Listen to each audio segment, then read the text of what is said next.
ناظرین کرام، کبھی آپ نے سوچا ہے کہ اگر وہ ایک رات نہ آتی، اگر وہ ایک آواز نہ گونجتی، اگر اقرا نہ کہا جاتا تو آج دنیا کیسی ہوتی؟ وہ نوجوان جو سچائی میں کامل تھا، جو امانت میں بے مثال تھا، جو انصاف میں مضبوط تھا، اب ایک اور تلاش میں تھا۔ وہ تنہائی میں کیوں جاتا تھا؟ وہ پہاڑوں کی طرف کیوں نکل جاتا تھا؟ کیا وہ کسی چیز کا انتظار کر رہا تھا یا کوئی اس کا انتظار کر رہا تھا؟ آئیے اس رات کی طرف چلتے ہیں جس نے تاریخ کا رخ بدل دیا۔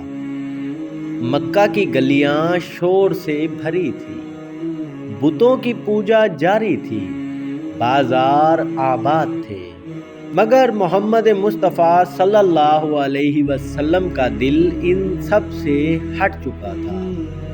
وہ غار ہرا کی طرف جانے لگے۔ یہ غار مکہ سے کچھ فاصلے پر جبل نور پر واقع تھا۔ ایک چھوٹا سا غار، نہ آرام نہ سہولت، صرف خاموشی۔ وہاں بیٹھ کر وہ کائنات کو دیکھتے، آسمان کے ستارے، زمین کی وسعت، اور دل میں سوال، یہ سب کس نے بنایا؟ یہ نظام کس کے حکم سے چل رہا ہے؟ کیا یہ بت جو انسان خود تراشتا ہے واقعی معبود ہو سکتے ہیں؟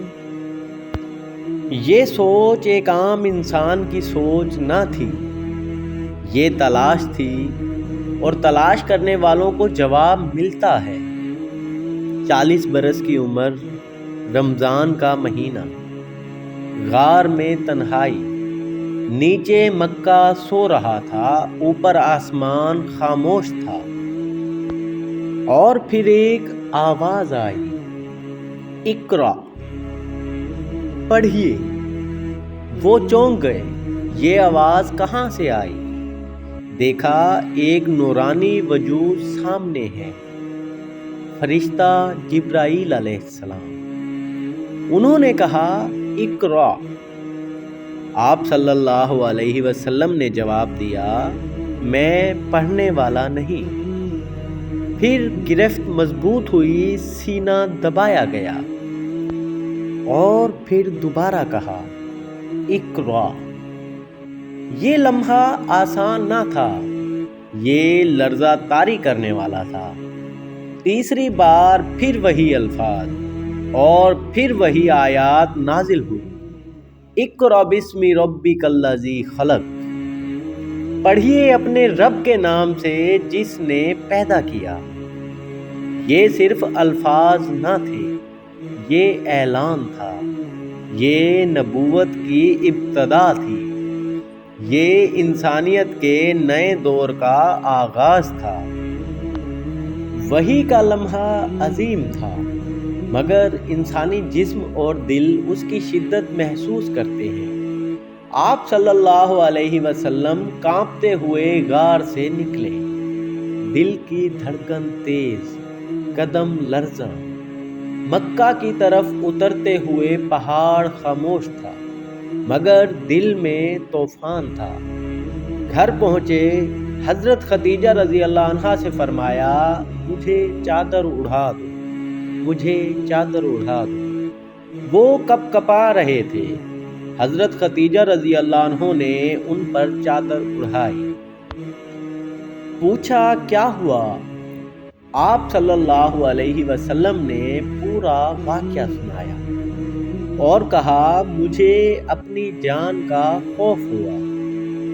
یہ الفاظ انسانی کیفیت کو ظاہر کرتے ہیں۔ نبوت ذمہ داری ہے، یہ بوجھ ہے، یہ عام منصب نہیں۔ جب آپ صلی اللہ علیہ وسلم نے سارا واقعہ سنایا، حضرت خدیجہ رضی اللہ عنہا نے غور سے سنا، نہ گھبرائیں، نہ شک کیا، نہ سوال اٹھایا۔ انہوں نے وہ تاریخی جملہ کہا جو رہتی دنیا تک ایمان کی مثال رہے گا۔ فرمایا، ہرگز نہیں، اللہ آپ کو کبھی رسوا نہیں کرے گا۔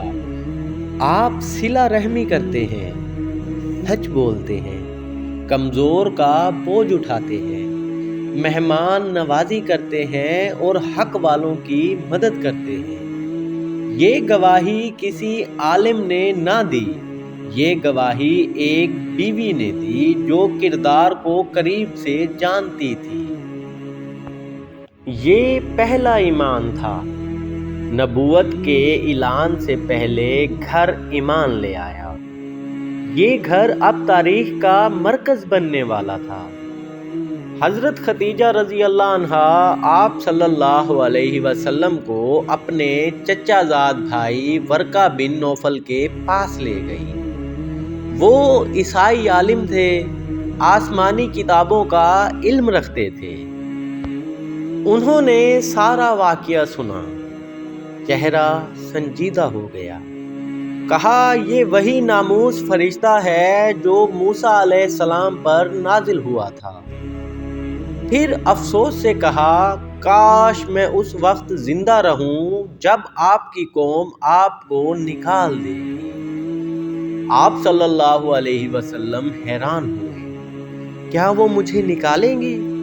ورقہ نے کہا، جو بھی یہ پیغام لایا اس کی مخالفت کی گئی۔ یہ پیش گوئی تھی، یہ آنے والی آزمائشوں کا اشارہ تھا، مگر ساتھ یہ تصدیق بھی تھی کہ یہ نبوت ہے، یہ خواب نہیں، یہ وحی ہے۔ پہلی وحی کے بعد کچھ عرصہ وحی کا سلسلہ رک گیا۔ یہ وقفہ آسان نہ تھا۔ جس نے آسمان کی آواز سنی ہو اس کے لیے خاموشی بہت بھاری ہوتی ہے۔ حضرت محمد صلی اللہ علیہ وسلم غار کی طرف دیکھتے، انتظار کرتے، دل میں سوال، کیا میں منتخب ہوا ہوں یا یہ ایک آزمائش تھی؟ یہ وقفہ دل کو مضبوط کرنے کے لیے تھا، یہ یقین کو پختہ کرنے کے لیے تھا۔ اور پھر ایک دن دوبارہ آواز آئی، یا ایھا المدثر۔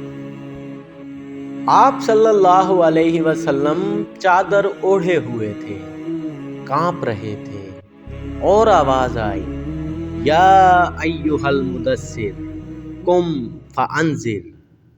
اے چادر اوڑھنے والے، اٹھو اور خبردار کرو۔ اب صرف پڑھنے کا حکم نہ تھا، اب اعلان کا حکم تھا۔ اب تنہائی ختم، اب ذمہ داری شروع۔ اب وہ نوجوان جو غار میں سوچتا تھا میدان میں اترنے والا تھا۔ حضرت جبرائیل علیہ السلام آئے، آپ کو وضو سکھایا، نماز سکھائی۔ آپ صلی اللہ علیہ وسلم نے نماز ادا کی۔ پہلی بار زمین پر اسلامی نماز ادا ہوئی۔ حضرت خدیجہ رضی اللہ عنہ نے ساتھ نماز پڑھی۔ یہ پہلا گھر تھا جہاں توحید کی آواز اٹھی، خاموشی میں، خوف کے ماحول میں، مگر یقین کے ساتھ۔ اب سوال تھا کہ دعوت کیسے دی جائے۔ مکہ کا ماحول دشمنی سے بھرا تھا۔ حکم آیا کہ خفیہ دعوت۔ آپ صلی اللہ علیہ وسلم نے قریبی لوگوں کو بلانا شروع کیا۔ سب سے پہلے ایمان لانے والوں میں حضرت خدیجہ رضی اللہ عنہا، حضرت علی رضی اللہ عنہ جو اس وقت کم عمر تھے، حضرت زید بن حارثہ جو آپ کے غلام تھے، حضرت ابو بکر صدیق رضی اللہ عنہ۔ حضرت ابو بکر صدیق رضی اللہ عنہ کے ذریعے مزید لوگ ایمان لائے۔ یہ آغاز چھوٹا تھا، مگر انقلاب ہمیشہ چھوٹے دائرے سے شروع ہوتا ہے۔ 3 سال تک دعوت خاموشی سے جاری رہی، نہ شور نہ اعلان، بس کردار اور سچائی۔ ذرا رک کر سوچیں کہ ایک نوجوان جو تنہائی میں سچ تلاش کر رہا تھا، وہی نوجوان اب آسمان کا پیغام لے کر کھڑا ہے۔ پہلے اقرا پھر قم فانذر آیا، پہلے علم پھر عمل، پہلے تیاری پھر ذمہ داری۔ یہ ترتیب ہمیں بھی سکھاتی ہے کہ انقلاب پہلے دل میں آتا ہے پھر دنیا میں۔ غار کی خاموشی طوفان بن چکی تھی، اب مکہ سننے والا تھا، اب بتوں کے شہر میں لا الہ الا اللہ کی صدا گونجنے والی تھی۔ یہ تھا وہ لمحہ جب آسمان نے زمین سے بات کی، مگر اصل امتحان ابھی باقی ہے۔ اگلی قسط میں ہم دیکھیں گے کہ صفا کی پہاڑی پر کھڑا وہ نبی جو اپنی قوم کو پہلی بار کھلے عام پکارے گا۔ اگر آپ چاہتے ہیں کہ یہ سلسلہ جاری رہے تو ویڈیو کو لائک کیجئے، اپنی رائے ضرور لکھیے اور چینل کو سبسکرائب کر کے اس روحانی سفر کا حصہ بن جائیے، کیونکہ یہ صرف تاریخ نہیں، یہ وہ روشنی ہے جس نے اندھیرے کو چیر دیا۔ میں ملوں گا آپ سے اگلی قسط میں۔ السلام علیکم ورحمۃ اللہ وبرکاتہ۔